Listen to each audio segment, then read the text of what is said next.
Welcome to The Explainer. Today, we're diving into a complete playbook for managing classroom disruptions. We're going to talk about how to turn that potential chaos into, well, classroom calm. So, let's get right into it. You know the scene, right? The tapping pencils, the side conversations, that one student who just seems to be staring out the window. Today, we're going to explore a tiered system that helps you handle all of it, from those tiny distractions to outright defiance, all without ever having to lose your cool or stop the lesson.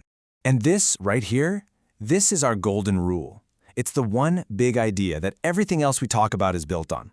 You see, the goal is always to solve the problem, not to become a bigger problem yourself by, yelling or bringing the entire class to a screeching halt. Every strategy today is built on this powerful idea. So we're going to frame this as a kind of journey, a ladder of escalation. We'll start with the simplest, most proactive stuff you can do, and then we'll build up to more direct interventions. It's all set up to mirror how you actually have to think on your feet in a real, live, busy classroom. All right, let's kick things off with what I like to call Tier 0. This is that first, and honestly probably the most overlooked technique out there, the proactive nudge. This is your first line of defense, and you can use it before a disruption even really gets going. So imagine you've got a student who's just starting to drift off. A quiet, simple, and personal target like this, it can feel like magic. It just cuts right through all that "I'm bored" or "I'm confused" fog and gives them a super clear, achievable path to success. It's not a threat, it's a map. And that's really the heart of it, isn't it?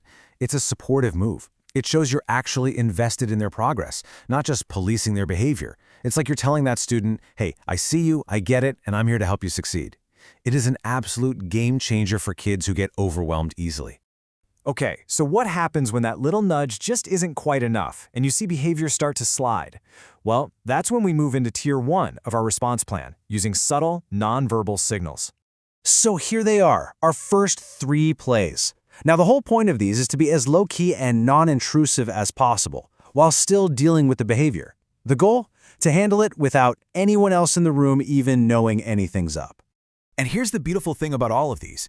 You get to handle the situation without ever stopping the flow of your lesson, right? You don't use your voice, you don't lose your momentum, you're just maintaining control, silently and super effectively. All right, so if the silent approach isn't cutting it, it's time to actually use your voice. But, and this is a big but, how you use your words is everything. This is where we step it up to Tier 2, direct, but always supportive, verbal intervention. Wow, okay, this slide just perfectly lays out the difference, doesn't it? On one hand, you've got a command, it's a confrontation, and it just screams power struggle. But the question? That's totally different. It's an invitation to solve a problem together. It assumes there might be a reason for the behavior, not just a kid being difficult. When you ask questions like this, you're showing that you care, and you're showing you've noticed they aren't working, but you're doing it without pointing a finger. This approach is so key for avoiding that defensive reaction and stopping a tiny issue from blowing up into a big one. Here's another great little tool for your toolkit, offering small, limited choices. Look, the message is still crystal clear. The work is going to happen. But giving them this tiny choice, it lets the students save face and feel like they have just a little bit of control. And honestly, sometimes that's all it takes to turn the whole situation around. Okay, but what if even that supportive intervention doesn't work? This is the moment where having a super clear, fair, and, most importantly, predictable script for consequences becomes your absolute best friend. And notice I said consequences, not punishment. There is a huge difference. So look at this first request. It's calm, it's direct, and it links what you want them to do with a consequence that actually makes sense to them. There's no yelling, no emotion, just here's the deal. Then comes the second request. It's just a simple, calm repetition. You're not getting louder, you're not getting angry. You're basically a broken record, in a good way. You're just letting that pre-planned script do all the heavy lifting for you. And finally, the third time you ask. This one makes it absolutely crystal clear that a consequence they already know about is coming next. The beauty of this system? The choice is now completely 100% on the student. You are just the calm narrator of their choices.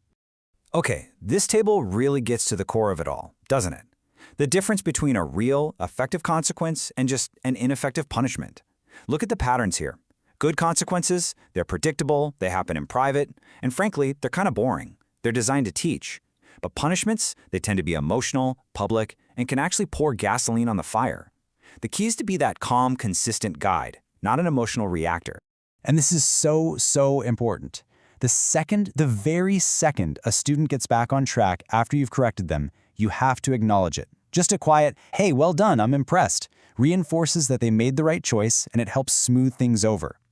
That, plus praising other kids who are doing the right thing, creates this amazing positive ripple effect throughout the whole room. All right, to wrap things up, I want to leave you with two incredibly powerful phrases. Seriously, think of these as your magic words. You can literally start using them in your classroom tomorrow. Okay, this first one. You use it right after you stated a consequence, and it is a game changer. It forces the student to stop and think about what they're doing, and it puts the power right back in their hands, reminding them that they are in control of what happens next. It's not you doing it to them, it's them choosing it. And check out this sentence structure. When you do this, this is what happens. It's been shown that this approach can slash disruptions by up to 50%. Why? Because it takes the personal attack out of it.